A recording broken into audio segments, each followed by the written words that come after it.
আসসালামু আলাইকুম এভরিওয়ান, সবাইকে স্বাগতম ম্যাথ ক্লাসের পক্ষ থেকে। আমি আপনাদের সঙ্গে আছি আবির। আজকে আমাদের আলোচনার বিষয় হচ্ছে বাস্তব সংখ্যা। আমাদের রিয়েল লাইফে, বাস্তবিক জীবনে যে সংখ্যাগুলো নিয়ে আমরা আলোচনা করি বা যে সংখ্যাগুলোর কাজ করে থাকি, সে সংখ্যাগুলোকে মূলত বলা হয় বাস্তব সংখ্যা।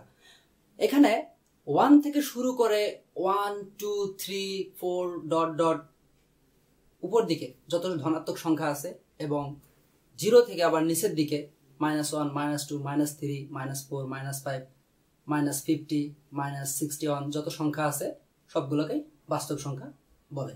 আমরা একটু বোর্ডে দেখি। এটা হচ্ছে 0, 0 পর হয় 1, 2, 3, 4 dot dot dot 50 dot dot dot 100 dot dot dot 200 dot dot dot. এদিকে আবার 0-র বাম দিক হচ্ছে ঋণাত্মক অংশ, তো -1, -2, -3 ডট ডট ডট -100 -200। এক কথায় সকল ধনাত্মক এবং ঋণাত্মক সংখ্যাকেই বলা হয় বাস্তব সংখ্যা, এবং সেটা 0 সহ সকল সংখ্যাকেই, ঋণাত্মক এবং ধনাত্মক সংখ্যাকেই বলা হয় বাস্তব সংখ্যা।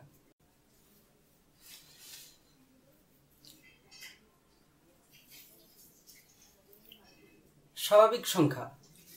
স্বাভাবিক সংখ্যা হচ্ছে 1, 2, 3, 4 ডট ডট ডট সকল ধনাত্মক অখণ্ডক সংখ্যাকেই বলা হয় স্বাভাবিক সংখ্যা।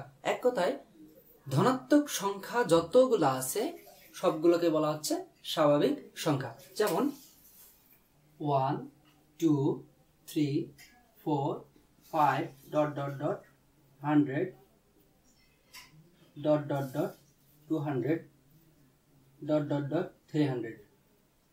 এক কথায় 1 থেকে শুরু করে যত উপরের দিকে যাওয়া যায় সকল সংখ্যাকে বলা হচ্ছে স্বাভাবিক সংখ্যা। এবার আসি মৌলিক সংখ্যা। মৌলিক সংখ্যা এখানে দেয়া আছে 2, 3, 5, 7 ডট ডট ডট। যেসব সংখ্যার উৎপাদক 1 এবং সংখ্যা ওই সংখ্যা নিজে, যেসব সংখ্যার উৎপাদক 1 এবং ওই সংখ্যা নিজে, তাকে মৌলিক সংখ্যা বলা হয়। যেমন এখানে আমরা মৌলিক সংখ্যা হিসেবে কাউন্ট করেছি 2, তাহলে দেখা যাক 2 এর উৎপাদক কত। 2 এর উৎপাদক হচ্ছে 2 এবং 1, তাছাড়া এর কোনো উৎপাদক নেই, মানে 2 নিজে এবং তার সঙ্গে আরেকটা উৎপাদক হচ্ছে 1। আবার 5 এর ক্ষেত্রে যদি দেখা যায় 5 ইকুয়াল টু 5 ইন্টু 1, 5 এবং 1 দুটি শুধু উৎপাদক 5 এর। 5 হচ্ছে নিজে একটা উৎপাদক এবং 1 হচ্ছে একটি উৎপাদক, ঠিক আছে। আবার দেখা যাক 7 এর উৎপাদক হচ্ছে 7.1, ঠিক আছে। তাহলে 7 হচ্ছে নিজে একটা উৎপাদক এবং 1 একটি উৎপাদক। তার মানে যে সংখ্যাকে শুধুমাত্র 1 এবং ওই সংখ্যা দ্বারা ভাগ যায় বা বিভাজ্য, তাকেই বলা হয় মৌলিক সংখ্যা। এরপর আসি যৌগিক সংখ্যা। এখানে যৌগিক সংখ্যা হিসাবে আমি ধরেছি 4, 6, 8, 9 ডট ডট। যেসব সংখ্যার উৎপাদক 1 এর অধিক তাকে যৌগিক সংখ্যা বলা হয়। তাহলে এখানে আমি ধরেছি 6 একটি যৌগিক সংখ্যা। তাহলে কিভাবে 6 একটি যৌগিক সংখ্যা দেখা যাক। আমি একটু আগে বললাম যেসব সংখ্যার উৎপাদক 1 এর অধিক, মানে 1টি, 2টি, 3টি, 4টিও হতে পারে উৎপাদক, সে সংখ্যাগুলোকে বলা হচ্ছে যৌগিক সংখ্যা। তাহলে 6 কে কত দ্বারা ভাগ যায়? যদি আমরা 2 দ্বারা দেই তাহলে 3 দুগুণা 6 পাই। আবার 6 কে 3 দ্বারা ভাগ দিলে 3 দুগুণা 6, ভাগফল আসতেছে আমাদের এখানে 2।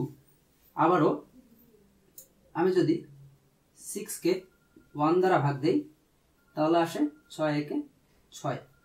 তাহলে 2, 3, 1 দ্বারা কি বিভাজ্য? এই 6 সংখ্যাটি হচ্ছে 2, 3, 1 দ্বারা বিভাজ্য। এর মানে হচ্ছে এর উৎপাদক হচ্ছে 2, 3, 1। তার মানে উৎপাদক 1 এর অধিক 3টি তাহলে একে বলা যায় আমাদের যৌগিক সংখ্যা। আমি যদি 12কে চিন্তা করি যে 12 একটি যৌগিক সংখ্যা, তাহলে 12কে প্রথমে 2 দ্বারা যদি ভাগ দেই তাহলে 6 দুগুণা কত 12। আবার 12কে যদি আমি 3 দ্বারা ভাগ দিই তাহলে 3 4 12। আবার যদি আমি 12কে 4 দ্বারা ভাগ দিই তাহলে কত হচ্ছে 3 4 12। তার মানে আমার এই 12র উৎপাদক হচ্ছে 2 3 4, মানে এই তিনটি সংখ্যা দ্বারা 12 হচ্ছে বিভাজ্য। তার মানে বলা যায় যে 12 হচ্ছে একটি যৌগিক সংখ্যা। এখন আমরা দেখব পূর্ণ সংখ্যা। পূর্ণ সংখ্যা হচ্ছে সকল ধনাত্মক এবং ঋণাত্মক অখণ্ডক সংখ্যাকে বলা হচ্ছে পূর্ণ সংখ্যা। তাহলে -1 -2 -3 -4 -5 -6 ... মানে ঋণাত্মক যত সংখ্যা আছে পৃথিবীতে সবগুলোকেই বলা হচ্ছে পূর্ণ সংখ্যা, এবং ধনাত্মক যত সংখ্যা আছে পৃথিবীতে সবগুলোকে বলা হচ্ছে পূর্ণ সংখ্যা। এখন আমরা দেখব ভগ্নাংশ সংখ্যা। পি কিউ আকারে কোন সংখ্যাকে বলা হয় ভগ্নাংশ সংখ্যা, যেখানে কিউ ডাজ নট ইকুয়াল 0 এবং Q does not equal 1। P হচ্ছে লব, কিউ হচ্ছে হর। হর এবং লব আকারের কোন সংখ্যাকেই বলা হচ্ছে ভগ্নাংশ সংখ্যা, এবং কিউ বলা হচ্ছে এখানে 0 এবং 1 হতে পারবে না। তার মানে 2/1 3/0 এরকম কোন সংখ্যাকে ভগ্নাংশ সংখ্যা বলা যাবে না। এরকম ব্যতীত যদি হর 1 এবং 0 না হয়ে অন্য যে কোনো সংখ্যা হয় তাহলে তাকে বলা হচ্ছে ভগ্নাংশ সংখ্যা। এরপর আসি আমরা প্রকৃত ভগ্নাংশ।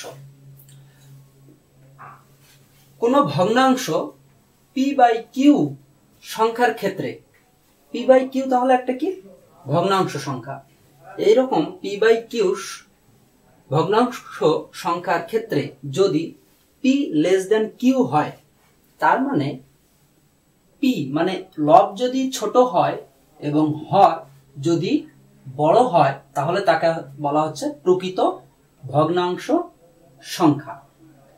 যেমন এখানে লব হচ্ছে 10, হর হচ্ছে 100। আমি বলেছি কি যে p < q, তার মানে যেহেতু লেস দেন ভিতরে আছে কিউ, কিউ হচ্ছে বড়, কার থেকে p থেকে কিউ হচ্ছে বড়। তার মানে হচ্ছে যে হর কিউ কোথায় আছে, হরে আছে, মানে নিচের সংখ্যা হচ্ছে কিউ, কিউ হবে কি বড় কার থেকে, এই হরের থেকে। উপরের সংখ্যা থেকে যদি নিচের সংখ্যা বড় হয় তাহলে তাকে বলা হচ্ছে প্রকৃত ভগ্নাংশ। আবার অপ্রকৃত ভগ্নাংশ, সোজা কথা, কোন ভগ্নাংশ সংখ্যার এই 20/4 একটা হচ্ছে ভগ্নাংশ সংখ্যা। এই ভগ্নাংশ সংখ্যাগুলোর মধ্যে যদি হর ছোট হয় আর লব যদি বড় হয় তাহলে তাকে বলা হচ্ছে অপ্রকৃত ভগ্নাংশ। ঠিক অনুরূপ তিনটি এখানে উদাহরণ দেওয়া আছে। আমি কি বলেছি যে হর যদি ছোট হয়, লব যদি বড় হয় তাকে অপ্রকৃত ভগ্নাংশ বলে।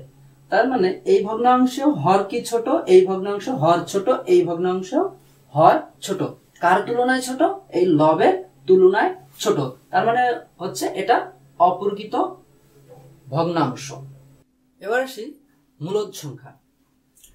মূলদ সংখ্যাটা হচ্ছে সকল পূর্ণ সংখ্যা ও ভগ্নাংশই মূলদ সংখ্যা।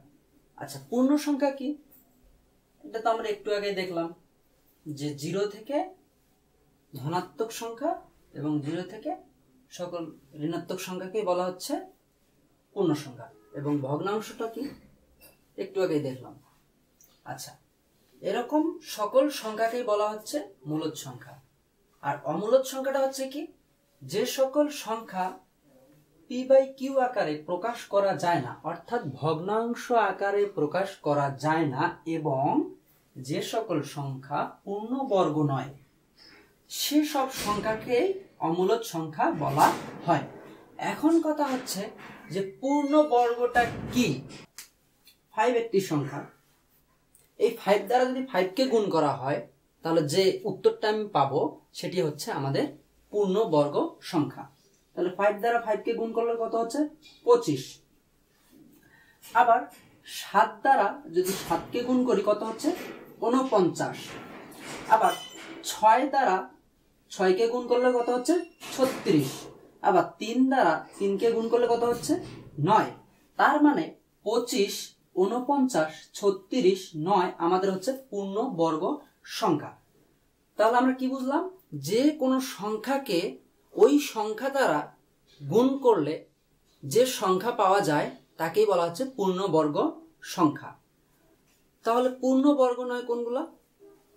এরকম সংখ্যা ব্যতীত যে সংখ্যাগুলো আছে সবগুলোকে আমরা বলবো কি পূর্ণবর্গ নয়। ঠিক আছে, এখন আমরা দেখব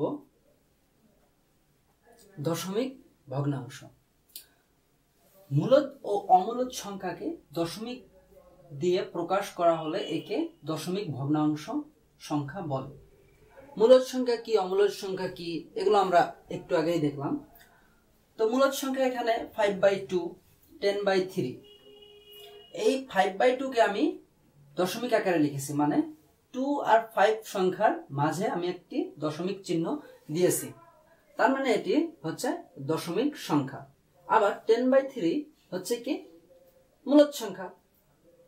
তো এই মূলদ সংখ্যাকে আমি আবার কি করেছি দশমিক আকারে লিখেছি, তার মানে মাঝে এই সংখ্যাগুলোকে ক্যালকুলেশন করে বা ভাগ করে আমি এই সংখ্যাটা পাইছি এবং এই সংখ্যার মাঝে যেখানে দশমিক হওয়ার কথা সেখানে দিছি। এক কথায় কোনো মূলদ অমূলদ সংখ্যাকে যদি দশমিক থাকে, কোনো সংখ্যার মাঝে যদি মূলদ অমূলদ কোনো সংখ্যার মাঝে যদি দশমিক চিহ্ন থাকে তাহলে বলবো আমরা দশমিক ভগ্নাংশ। আবার এখানে বলা হচ্ছে কি অমূলদ সংখ্যা। √2 একটি অমূলদ সংখ্যা। এটা যদি আমরা ক্যালকুলেটরে দেখি যে √2 এর মান কত 1.414213। তো এখানে দশমিক একটা আছে, তার মানে এটিও হচ্ছে দশমিক ভগ্নাংশ। √5 একটা অমূলদ সংখ্যা, এর মান হচ্ছে 2.12351236 তো এখানে একটি দশমিক চিহ্ন আছে, তার মানে এটি হচ্ছে দশমিক ভগ্নাংশ। সেম √3 এর মানতেও একটা দশমিক চিহ্ন আছে, তার মানে এটি হচ্ছে দশমিক ভগ্নাংশ। এই হলো আমাদের দশমিক ভগ্নাংশ। এখানে একটি অঙ্ক আছে যে প্রমাণ করো যে কোনো 4টি ক্রমিক স্বাভাবিক সংখ্যার গুণফলের সাথে 1 যোগ করলে যোগফল একটি পূর্ণবর্গ সংখ্যা হয়। তাহলে এই অঙ্কটি আমরা সমাধান করার চেষ্টা করি।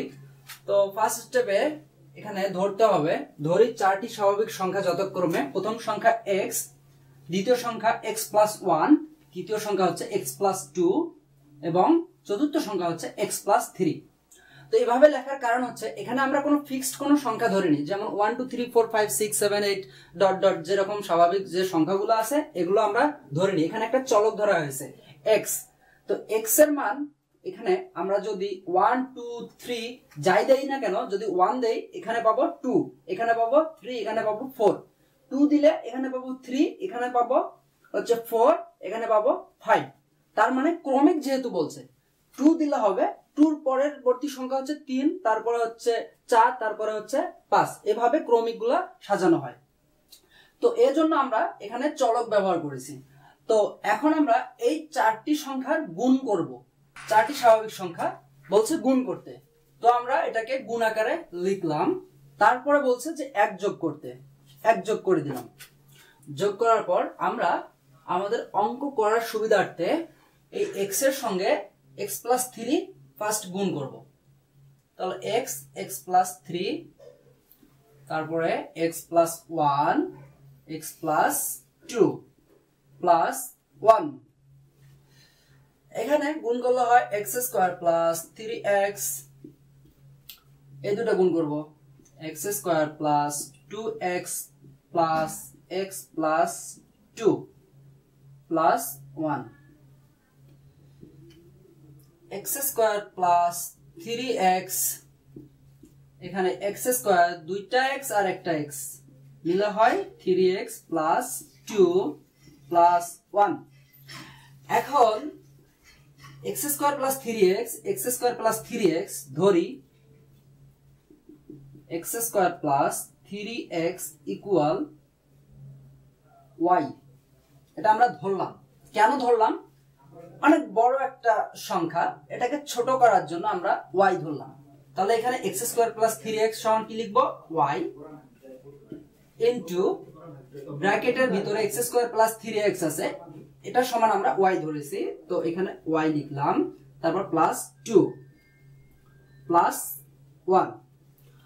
আবার এই দুটা গুণ অবস্থায় আছে, তাহলে Y square plus 2y plus 1। এখন আমরা একটা সূত্র জানি যে a plus B all square সমান a square plus 2ab plus b square. তো b, তো এখানে এটাকে ধরলাম a আর এটা হচ্ছে আমাদের b, তাহলে এখানে a স্কোয়ার মানে y স্কোয়ারটা হচ্ছে আমাদের a এবং 2ab 2 এবং a আমাদের কি y, b বলতে এখানে আমরা কি বুঝাইছি?